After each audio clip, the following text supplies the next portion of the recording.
मला एवढंच म्हणायचं आहे की कैलासवासी यशवंतराव चव्हाणांचा हा महाराष्ट्र आहे, छत्रपतींचा महाराष्ट्र आहे, शाहू फुले आंबेडकरांचा महाराष्ट्र आहे आणि दाभोळकरांचा महाराष्ट्र आहे. आणि सातत्याने यशवंतराव चव्हाण सेंटर आणि अंधश्रद्धा निर्मूलनाचा जो दाभोळकर साहेबांच्या नेतृत्वाखाली स्थापन झालेली संस्था, हे आम्ही गेले अनेक वर्ष अंधश्रद्धेच्या विरोधात काम करतो आहे. महाराष्ट्राने अंधश्रद्धाच्या विरोधात कायदाही केला, पण त्याची अंमलबजावणी सगळीकडे होताना दिसत नाही आणि ह्याच्यात सगळ्यात जास्त भरडल्या जातात महिला. आणि त्याच्यामुळे प्रचंड 21व्या शतकात जेव्हा तंत्रज्ञानाने म्हणजे सगळीच तंत्रज्ञान, आता तुम्ही उदाहरण बघा, इथून आत्ता तुमच्या कॅमेरावरनं चॅनलवर लाईव्ह माझं भाषण दिसत असेल, तर एवढं सायन्स आणि तंत्रज्ञान पुढे गेलं आहे. आणि ह्या देशाची पहिले प्रधानमंत्री नेहरूजींनी नेहमीच सांगितलं की ज्या देशाला सायंटिफिक टेम्पर असेल तोच देश प्रगती करू शकतो. त्यामुळे ह्या 21व्या शतकामध्ये हे दुर्दैव आहे की महाराष्ट्रामध्ये अनेक महिला या बुवाबाजीमध्ये भरडल्या गेल्या. आपण अत्यंत खंत व्यक्त केली होती, दुर्दैव आहे म्हणतात मी, कमोडिटी आमदार खासदारांना कमोडिटी सारखं बघितलं जात आहे. सध्या अस्वस्थ आहात तुम्ही? हो, अर्थातच, कारण का चॅनल्स असतील किंवा ज्या पद्धतीने सोशल मीडियावर चेष्टा केली जाते आमची, हे अस्वस्थ करणारच आहे ना. तुम्ही पण ते रील बघत असाल काय, आम्ही काय वेगळे रील बघतोय असं नाही. ज्या पद्धतीने रील्समध्ये ह्या गोष्टी होत आहेत त्या अर्थातच कुठल्याही लोकप्रतिनिधीला अस्वस्थ करणाऱ्याच आहे. जबाबदार कोण? तर ह्याच्यासाठी मी एक बिल मूव्ह करते. मी या सेशनमध्ये एक बिल करणार आहे की जेव्हा जर तुम्ही निवडून एखाद्या पक्षाबरोबर आला तर त्या पक्षामध्ये आता तुम्हाला 5 वर्ष पक्ष बदलता येणार नाही. तुम्हाला जर बदलायचं असेल तर राजीनामा द्या आणि पुन्हा निवडून या, पण त्या पक्षामध्येच तुम्हाला राहावं लागेल, कारण का त्या पक्षाला केंद्रबिंदू ठेवूनच तुम्हाला मतदान केलं आहे. आणि जर बदल करायचा असेल तर काही नाही, हे बघा ही लोकशाही आहे, प्रत्येकाला बदल करायचा अधिकार आहे. बदल करताना तो संविधानाच्या चौकटीत असावा एवढीच आमची अपेक्षा. काही पण मागच्या काही दिवसांपासून जे वक्तव्य आहे ते नेतेच करताना आपल्याला बघायला मिळतोय. महाराष्ट्राचे माजी मुख्यमंत्री पृथ्वीराज चव्हाण, काँग्रेसचे ज्येष्ठ नेते आहेत, एकूणच केंद्रात त्यांनी काम केलं, त्यांनी म्हणजे राष्ट्रवादी काँग्रेसचे खासदार अस्वस्थ आहेत अशा पद्धतीचं वक्तव्य केल्यानंतर हे बातम्या येत आहेत. नाही, त्याच्या आधीपासून येत आहेत. आम्हाला तर तुम्ही सगळ्या पक्षांमधून पाठवलेलं आहे. आधी आमचा प्रवेश तुम्ही काँग्रेसमध्ये घेतला, नंतर तुम्ही आमचा प्रवेश शिवसेनेत घेतला, नंतर भारतीय जनता पक्षात गेला, आता फक्त मनसेच राहिली आमची. म्हणजे दुर्दैव आहे की आमच्या पक्षामध्ये कोणीही एकही उलटं सुलटं स्टेटमेंट केलेलं नाही. ते दाखवावं. आमचा कुठला खासदार बाहेर बोललाय, आमदार बाहेर बोललाय किंवा पक्षातलं कोणी बोलले, कोणीही बाहेर बोललेलं नाही. अमोल कोल्हेच बोलले. हे बघा लोक काय बोलतात, बाहेरचे लोक. आम्ही काँग्रेसबद्दल बोलतो का? आम्ही काँग्रेसबद्दल जेवढं मी काँग्रेसला डिफेंड करते तेवढी काँग्रेस ही संसदेत डिफेंड करत नसेल एवढी मी, कारण का मी मित्रपक्षाच्या नात्याचा मी नेहमीच त्या चौकटीतच माझी भाषणं केलेली. त्याच्यामुळे त्यांना कोण भेटलं, आता पृथ्वीराज बाबा या देशाचे महत्त्वाचे, राज्याचे महत्त्वाचे नेते आहेत, त्यांना आमच्या 8 पैकी कोणीच भेटलेलं नाही आहे. तुम्ही विचारू शकता प्रत्येकाला, त्यातले एक इथेच उभे, आणि बाकीच्यांनाही फोन करून विचारू शकता की बाबा त्यांना कोण भेटलं आहे, त्यांनाही कुठे भाती भेटली आहे ही आम्हाला माहिती नाही. पण आम्ही 8ही खासदारांचा पृथ्वीराज बाबांचा कुठलाही संपर्क झाला असेल तर माझाच झाला आहे. माझ्या लेकीच्या लग्नाला मी त्यांना आमंत्रण करायला फोन केला होता आणि तेही आले होते, त्याबद्दल मी त्यांची आभारी आहे. 8 दिवसापूर्वीच अमोल कोल्हे नाशिक दौऱ्यावरती आले होते. ते बोलले होते की महायुतीकडून आम्हाला ऑफर नाही, ऑफर आली तर आम्ही विचार करू. हो, मग विचार करू म्हणाले ना, याचं उत्तर हो होत नाही ना. आणि तुम्हाला अमोलदादाचा स्वभाव माहिती आहे, त्यांनी असं त्यांच्या त्या टिपिकल शैलीत बोलून गेले. पण त्याच्यानंतर 8 दिवसाचं तुम्ही बोलताय, काल परवाचे स्टेटमेंट्स तुम्ही नाही वाचत. कसं आहे, दुर्दैव आहे की सिलेक्टिव्ह ॲम्नेशिया असतो सगळ्यांना. तुम्ही जर अमोलदादांना फॉलो करत असाल तर अमोलदादांचं कालचं, परवाचं, 13वाचं स्टेटमेंट 8 दिवसाचं काढलं, 7, 6, 5, 4, 3, 2, 1चा का नाही प्रश्न विचारला मला? असं होत नाही ना. सिलेक्टिव्ह ॲम्नेशिया असू शकत नाही ना. पत्रकारिता करताना आपण सगळ्यांनीच किंवा आम्ही पण जेव्हा करतो काम तेव्हा सिलेक्टिव्ह ॲम्नेशिया चालत नाही ना आम्हाला. शरद पवार आणि एकनाथ शिंदे यांची भेट झाली होती, त्याच्यावर संजय राऊतांनी नाराजी व्यक्त केलेली होती.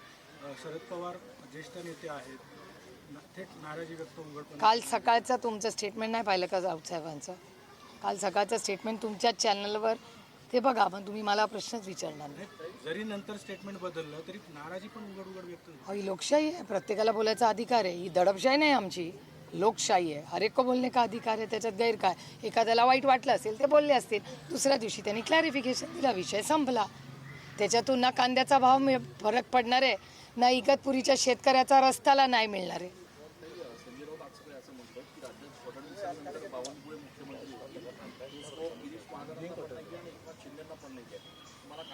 मला नाही माहिती बाबा, मी नाही त्याचा विचार केलेला. मी सकाळपासून ह्यांच्या कांद्याला भाव कसा मिळेल आणि एक्सपोर्ट पॉलिसी कशी होईल आणि कॉमर्स मंत्रालयाने काय केलं पाहिजे ह्याच्या मागे, आणि इगतपुरीचे जे शेतकरी आहेत, जे भरडले जात आहेत, ज्यांना जमीन द्यायची नाही आहे, त्यांना न्याय मिळत नाही आहे, सरोज आहिरेंना एकटीला आंदोलन करावं लागतं आहे आणि त्यांना न्याय मिळत नाही, मी सकाळपासून ह्याच्या मागे. बुवाबाजीबद्दल पूर्ण भाषण आहे का, एडिट करू नका, सिलेक्टिव्ह ॲम्नेशिया नको आहे आपल्याला. पार्थ पवार आणि काय आमच्याकडे सुरूच झालंय. पहिलं युगेंचं झालं, मग जयचं झालं, मग रेवतीचं झालं, आता पार्थचं आहे. अजून 2-3 वेटिंगमध्ये आहेत. तुम्हाला लवकरच गोड बातमी कळेल. पवारांच्या मुलांनी मनावर घेतलंय की या वर्षी आमच्याकडे बँड वाजणारच आहे दर 2 महिन्यांनी. दुर्घटना घडली तर तिथे पहिल्याच मजल्यासाठी परवानगी होती, तिथे 2 ते 3 मजले बांधण्यात आले. हा नेमका गलथान कारभार कसा झाला आणि आयुक्तांना विचारलं तर आयुक्त थेट नाराजी पण व्यक्त करतात या संपूर्ण प्रकरणावर. एक तर विजय सूर्यवंशी आत्ताच त्या जबाबदारीत आलेले आहेत, पण अर्थातच प्रशासनाने ह्याचं ओनरशिप घ्यावीच लागेल, जबाबदारी घ्यावीच लागेल.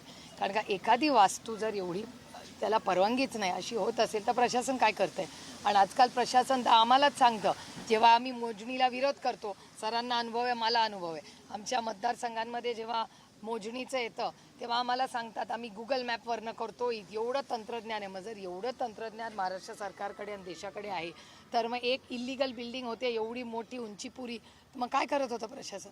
प्रशासनाला त्या एवढ्या गुगल यंत्रणेतून कळलं नाही इल्लिगल आहे.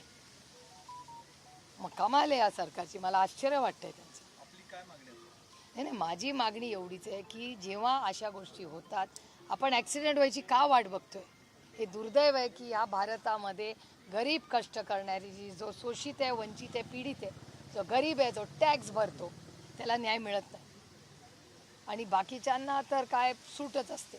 त्यामुळे ह्या प्रक्रियेमध्ये प्रशासन जर कमी गव्हर्नन्स आणि जास्त न्याय द्यायचं जे काय टॅगलाईन आहे या भारत सरकारची, त्याची अंमलबजावणी सामान्य माणसाच्या आयुष्यात होतानाच दिसत नाही आहे. आज आणखीन एक खंत व्यक्त केलं आपल्या भाषणामध्ये, आत्ताची एकूणच परिस्थिती अस्वस्थ करणारी आहे असं आपण म्हणलं, ते महाराष्ट्रासाठी कुठे नाही बघा, महाराष्ट्र आणि देशात 3 मोठे क्रायसिस चालले. एक तर सामाजिक प्रश्न, तुमच्या सगळ्यांच्या चॅनलवर मी बघते सातत्याने पुआ बाजी फसवणूक हे चाललेलं असतं. दुसरा, महाराष्ट्रात क्राईम वाढलेला आहे आणि हा डेटा माझा नाही आहे, सरकारचाच डेटा आहे, जो भारत सरकारचा. आणि दुर्दैव आहे आणि मी जड अंतःकरणाने मी म्हणते की जो डेटा, मी होम मिनिस्ट्रीच्या कमिटीवर आहे, जो डेटा महाराष्ट्र सरकार भारत सरकारला पाठवतो, तो भारत सरकार आम्हाला देतो खासदार म्हणून. त्याच्यात पुणे हे जे शिक्षणाचं माहेरघर आहे, देशातून मुलं आमच्या पुण्यात येतात शिकायला, जिथे मी लोकप्रतिनिधी म्हणून मला काम करायची संधी मिळाली आहे, माझं भाग्य. तिथे क्राईममध्ये राज्यात 1 नंबरला पुणे. आणि ड्रग्सच्या बाबतीत सातत्याने मी कुठल्याही शहरात गेले, आजही सकाळी म्हणजे अध्यक्ष वगैरे सगळेच आम्ही चर्चा करत होतो की आज त्याचं जे पेनिट्रेशन आहे ड्रग्सचं, जे कधीच नव्हतं, आपल्या ध्यानीमानी नव्हतं. ह्या गोष्टी, ज्या गोष्टी कुठेतरी उच्चभ्रू 2-4 ठिकाणी मुंबईत व्हायच्या, अशी एक कानावर अशा गोष्टी ऐकायच्या, आम्ही कधी पाहिलेलं नाही. पण आज भगरे सर आणि मी, आम्ही लोकप्रतिनिधी म्हणून जेव्हा लोकांच्यात जातो किंवा आमचे सगळे सहकारी पदाधिकारी जातात, आम्हाला हे नवीनच ट्रेंड येतो आहे गेल्या 1-2 वर्षात की ताई आमच्या ड्रग्समध्ये पिढी वाया चालली आहे. हे ड्रग्स येत आहेत कुठून, ती यंत्रणा कुठून येते, आणि हे सगळं नवीन जे होतं याच्यात वर्दीची भीती, म्हणजे पोलिसाची भीतीच राहिली नाही. आता त्या नगरसेवकाने हात उगारला, म्हणजे मला विश्वासच बसत नाही की आपल्या महाराष्ट्रात अशी गोष्ट होऊ शकते. मग त्याला जेलमध्ये टाकला, मग तो म्हणला मला हॉस्पिटलमध्ये जायचं. हे काय लावलं? त्याचं मला विचाराल तर त्याला पहिलं काढून टाकायला पाहिजे. असले नगरसेवक होताच कामा नये. कुठली संस्कृती, कुठल्या संविधानाच्या चौकटीत इथे आहे तुम्हाला? ही गुंडागर्जी आहे जी या देशात आणि राज्यात आम्ही तर खपून घेणार नाही. काही राज्य सरकारच्या लाडक्या बहीण योजनेच्या खर्चाबाबत त्या ताशेरे उरलेले आहेत, अनाठाई खर्च करण्यात आला 3,500 कोटींचा, अनेक बाकी एकतर लाडकी बहीण योजनेमधल्या 8 लाख महिला KYC मधून काढल्या. आणि मला गंमत वाटते या सरकारची. आपल्याला आठवत असेल की मनमोहन सिंग साहेबांचं सरकार असताना आधार कार्ड आले आणि मनमोहन सिंग साहेबांच्या सरकारमध्ये जनधन योजना सुरू झाली. ती मोदी साहेबांनी यशस्वीपणे पुढे नेली आणि त्याची सुरुवात मनमोहन सिंग साहेबांनी केली. आणि त्या नेटवर्कमध्ये आज घराघरामध्ये आधार कार्ड आहे की नाही? मग कुठेही दिंडोरीला गेला तरी प्रत्येकाकडे आधार कार्ड आहे की नाही सर? तर मग ते जर करू शकलो आपण, तर तुम्ही मला सांगताय की जनधन योजनामध्ये एवढा त्यांनी डंका वाजवला की आम्ही एवढे जनधन योजनेचे अकाउंट होईल. तुम्ही मला सांगताय तुम्ही या लाडक्या बहिणीचा KYC नाही करू शकला? हास्यास्पद आहे. म्हणजे महाराष्ट्र सरकार KYC 80 लाख महिलाचं करू शकला नाही असा याच्यावर विश्वास आहे का तुम्हाला? कोण आहे ती 80 लाख महिला? मग का नाही तुमची यंत्रणा चालते? अपयश आहे महाराष्ट्र सरकारचं आणि फसवणूक आहे. इलेक्शन आलं, पैसे टाकले, इलेक्शन संपलं, विड्रॉ केलं. त्यामुळे ज्या पद्धतीने या गोष्टी महाराष्ट्रात चालल्या आहेत ना, महाराष्ट्राचं फिस्कल मॅनेजमेंट माननीय मुख्यमंत्र्यांना आवडत नाही मी हे बोललेलं, पण डेटा जे सांगतो त्या डेटामध्ये महाराष्ट्राचा फिस्कल डेफिसिटमध्ये अडचणी आहेत.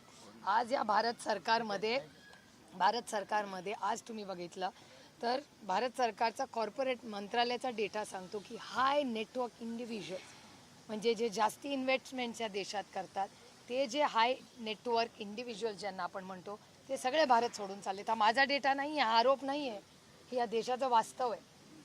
सरांना माहिती आहे आपल्याला पार्लमेंटमध्ये हा डेटा येतो आणि हा माझा नाहीच आहे ना डेटा.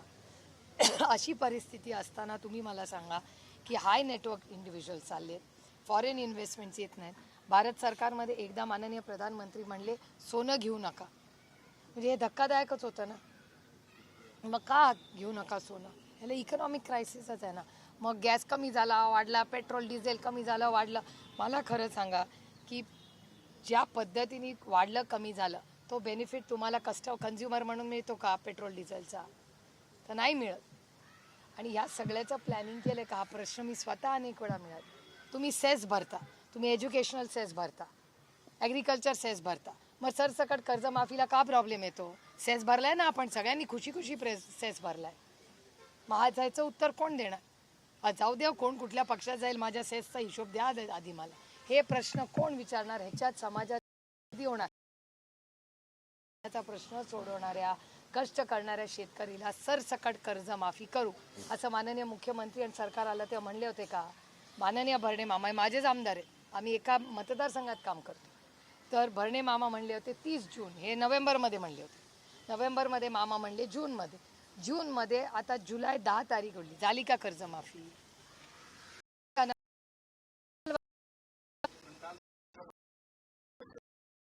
अहो आम्ही आभार मानले सरकारचे, चांगल्याला चांगलं म्हणतो, पण खात्यात तर पडायला पाहिजे.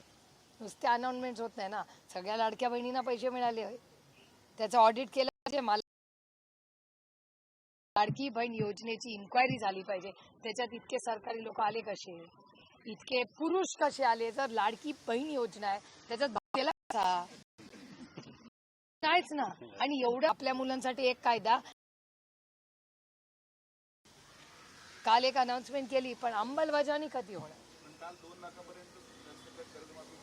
अहो आम्ही आभार मानले सरकारचे, चांगल्याला चांगलं म्हणतो, पण खात्यात तर पडायला पाहिजे. नुसते अनाउन्समेंट होत नाही ना. सगळ्या लाडक्या बहिणींना पैसे मिळाले, त्याचं ऑडिट केलं पाहिजे. मला तर विचारा SIT स्थापन करा की लाडकी बहीण योजनेची इन्क्वायरी झाली पाहिजे, त्याच्यात इतके सरकारी लोक आले कसे, इतके पुरुष कसे आले? जर लाडकी बहीण योजना आहे त्याच्यात भाव गेला कसा? हा प्रश्न आहेच ना. आणि एवढं तंत्रज्ञान असताना अहो आपल्या मुलांना CET मध्ये एक तर पेपर फुटतात, NETचे पेपर फुटतात, त्याच्यात 0.5% आपल्या पोराला मार्क नाही मिळाले तर आपल्याला प्रायव्हेटमध्ये जावं लागतं की नाही? मग आपल्या मुलांना का नाही? मग आपल्या मुलांसाठी एक कायदा आणि ह्यांच्या सोयीसाठी इलेक्शन आलं की वेगळा कायदा. अशा कायद्याने देश नाही चालणार, आम्ही तरी चालू देणार नाही. मग आमच्या मुलांच्या शिक्षणाला वाऱ्यावर सोडा, पण ह्यांचं इलेक्शन आलं की नियम कायदे तंत्रज्ञान चालत नाही, सगळ्यांकडे पैसे जातात. हा भ्रष्टाचार नाही तर काय? संसदेमध्ये तुम्ही बघितलं तर असं का या हिरिरीने ते सगळे प्रश्न मांडतात, पण आत्ताच्या अधिवेशनामध्ये 50% पेक्षा अधिक आमदारांची अनुपस्थिती, अनेक जणांनी काही प्रश्न विचारले, काहींनी आलेच नाही अशी परिस्थिती. तुम्हाला असं वाटतं की उदासीनता मी स्वतः पाहिलं ह्यावेळीस, म्हणजे 3-4 लोकांचा परफॉर्मन्स मी स्वतः पाहिला. जयंत पाटलांचा आउटस्टँडिंग नेहमीप्रमाणे परफॉर्मन्स होतं. म्हणजे काल मला वाटतं माननीय मुख्यमंत्र्यांनी 19 वेळा त्यांचं नाव घेतलं. ते जयंतरावांशीच बोलत होते मला वाटतं. कारण का त्यांनाही वाटत असेल की हा एक विरोधी पक्षातला नेता आहे जो गांभीर्याने विषय घेतो. त्याच्यामुळे तो माननीय मुख्यमंत्र्यांचाही मनाचा मोठेपणा की त्यांनी एवढ्या मोठ्या पदावर असले तरी जयंतरावांशी त्यांनी गांभीर्याने तो विषय घेतला. त्याबद्दल आम्ही आभारी आहोत मुख्यमंत्र्यांचे. पण त्याचबरोबर जितेंद्र आव्हाड असतील, त्यानंतर रोहित असेल, संदीप क्षीरसागर असतील, त्या सगळ्यांचा परफॉर्मन्स म्हणजे आमच्याकडे दिल्लीत अशी पद्धत आहे की आमच्या राष्ट्रवादी काँग्रेस पक्षाचा प्रत्येक खासदार प्रत्येक सेशनला मिनिमम 1 आणि मॅक्सिमम 4 भाषण करतो. कारण का तेवढी बिलं येतात ती आम्ही सगळे वाटून घेतो. त्यामुळे प्रत्येक खासदार हा बोललाच पाहिजे हा आमचा आग्रह आहे. आणि आम्ही एक टीममध्ये काम करतो म्हणून नाही, पण मी आणि अमोल दादा तरी अभी पुराने हो गए. ये सब नए लोग आउटस्टँडिंग परफॉर्मन्स हो.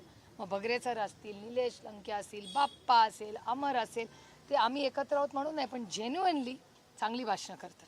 तुमच्या पक्षाव्यतिरिक्त मात्र नाही, उदासीनता आमच्या पक्षाव्यतिरिक्त जी काय असेल तो डेटा मी घेईन, पण मी जरूर प्रत्येक आमदार खासदाराला विनंती करेन की आम्ही सगळे म्हणजे बगरे सरांचं इथे उभे राहण्यात, पण तुम्ही राष्ट्रवादीच्या सगळ्यांचा संसदेतला अटेंडन्स बघा. आम्ही 11 पवार साहेब तर आम्हाला सगळ्यांना चिडवतात, तुम्हाला चावी दिली आहे वाटतं, ओपनिंगला पण तुम्हीच सगळे आणि बंद करून घरी जायला पण आम्हीच. असंच झालेलं आहे काही 25-30 आणि त्याच्यात भारतीय जनता पक्षाचे पण आहेत, फक्त आम्हीच आहे नाही. काही एक 25-30 खासदार आम्ही आहोत जे 11:15 वाजल्यापासून राईजपर्यंत आम्ही सगळे असतो. कारण फार कष्ट करून आम्ही निवडून जातो आणि तुम्ही एवढ्यासाठीच तर पाठवलं आहे आम्हाला की तिकडे जाऊन काहीतरी बोला, आमचे न्याय मागा, ह्याच्यासाठीच तर संसद आहे. तर जर हा परफॉर्मन्स कमी होत असेल तर मला असं वाटतं मी महाराष्ट्राच्या आज आपल्याकडे विरोधी पक्ष नाही, पण विरोधी पक्ष आणि सगळ्या म्हणजे पार्लमेंटरी अफेअर्स मंत्री जे आहेत महाराष्ट्राचे त्यांना मी विनंती करीन की तुम्ही एक आउटरीच प्रोग्राम करा. तुम्ही लोकांना सांगा की अरे आमदार खासदारांनो या, आपण सगळे मिळून चर्चा करू. आणि हे जर असं तुम्ही म्हणत असाल तो डेटा असेल तर तो अतिशय का सशक्त लोकशाहीसाठी चिंताजनक आहे. सिद्धिविनायक मंदिरात देखील दानचोरी झाली असा आरोप उपमुख्यमंत्र्यांनी काल विधिमंडळामध्ये केला. हे बघा, माझ्यासाठी नुसते आरोप करून चालणार नाही. राम मंदिर जे आमच्यासाठी श्रद्धेचं स्थान आहे, अयोध्येपासून उज्जैनपर्यंत आरोप झाले, त्याचे व्हिडिओ तर तुम्ही दाखवले. म्हणजे मला विश्वासच बसत नाही की मर्यादा पुरुषोत्तम राम ह्याचे संस्कार आमच्या आजींनी आईंनी प्रत्येक घरात केले. आणि मला अजूनही आठवत आहे की अडवाणीजी असतील, माननीय अटलजी असतील, माननीय सुषमाजी असतील, अरुण जेटली साहेब असतील, या सगळ्यांनी हे मंदिर व्हावं ह्याच्यासाठी आयुष्य लढा उभा केला आणि त्याच्यात त्यांना यश आलं. आणि ज्या प्रभू श्रीरामांचं मंदिर उभं केलं, ज्यांनी आपल्याला मर्यादा शिकवली, त्याच मर्यादा पुरुषोत्तम रामाच्या मंदिरात जर भ्रष्टाचार होत असेल तर ह्याच्यापेक्षा गलिच्छ काही नाही. मी तुम्हाला सांगते, हे आमच्या श्रद्धेचे उज्जैनचं मंदिर पण आपल्याला श्रद्धाच आहे ना. मग तिथे पण भ्रष्टाचार, अयोध्येला पण भ्रष्टाचार. आता तुम्ही म्हणताय सिद्धिविनायकचं आहे तुम्ही नवीन काढलंय. मला सांगा, जर तिथे असेल तर मग इतक्या दिवसात का नाही इन्क्वायरी लावलेली या सरकारने? कालच का सुचलं? हे नवीनच आहे ना. जर तुम्हाला हे बघा, भ्रष्टाचार करणारा वाईटच आणि जो बघतो आणि त्याला माहीत असतं तोही तेवढाच गुन्हेगार आहे. जर या सगळ्यांना माहिती होता भ्रष्टाचार चालू होता तर मग आधी का नाही बोल? याची इन्क्वायरी लागली पाहिजे की तुम्हाला कुठून कळलं आणि आधी माहिती होतं तर तुम्ही पण तेवढेच गुन्हेगार आहात. ऐसा नाही चलेगा. ही आमची श्रद्धेची स्थान आहेत आणि इथे जर भ्रष्टाचार होणार असेल तर भारतीय जनता पक्षाला, फक्त मला नाही, या प्रत्येक भारतीयाला उत्तर द्यावं लागेल. त्यांना अटलजींना उत्तर द्यावं लागेल, अडवाणीजींना उत्तर द्यावं लागेल, सुषमाजींना, अरुणजींना, यशवंत सिन्हाजी आणि प्रत्येक भारतीय ज्यांनी विश्वासाच्या नात्याने त्यांना नुसतं मतदान नाही केलं, विश्वास टाकला की तुम्ही हे मंदिर कराल. उज्जैनच्या मंदिरात पण मुख्यमंत्र्यांचा दावा आलाय भ्रष्टाचारामध्ये. काय बोलायचं मला सांगा. गलिच्छ कारभार आहे आणि काँग्रेस पक्षाच्या विरोधात आणि राष्ट्रवादीच्या विरोधात रान पेटवलं होतं की आम्ही भ्रष्टाचारी आहोत म्हणून. त्यातले अर्धे घेतले. मग मला ह्याचं उत्तर द्यावं लागेल भारतीय जनता पक्षाला. मग आमचे नेते भ्रष्टाचारी होते का नव्हते? जर होते तर तुम्ही ॲक्शन का नाही घेतली, आणि नव्हते तर मग वॉशिंग मशीनमधून काढलं का? मग खोटे आरोप केले. मग खोटे आरोप केले असेल तर तुम्हाला माफी मागावी लागेल आमच्या नेत्यांना की हो आम्ही तुमच्यावर खोटे आरोप केले. त्याच्यामुळे भारतीय जनता पक्षाला आज भ्रष्टाचाराचा ही काढायचा अधिकार राहिलेला नाही. त्यांनी इन्स्टिट्यूशनलाइज केलं आहे भ्रष्टाचार. हे दुर्दैव आहे या देशाचं. थँक्यू.